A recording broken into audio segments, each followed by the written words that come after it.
आरे जाही दिनवाए बेटी तोहरो गर्भ रहले गोड़ावा गइले भारा।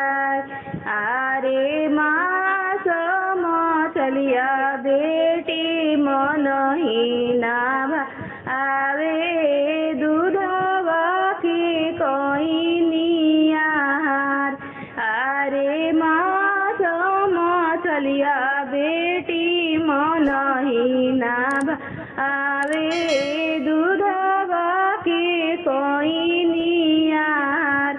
आरे जाही दिन माए बेटी तोहरो जनम भइले भइले भदौआ के रात। आरे जाही दिन माए बेटी तोहरो जनम भइले भइले भदौआ के रात। आरे सासु ननदिया बेटी दियाओ ना बारे जिनी प्रभु मुखहु ना बोल।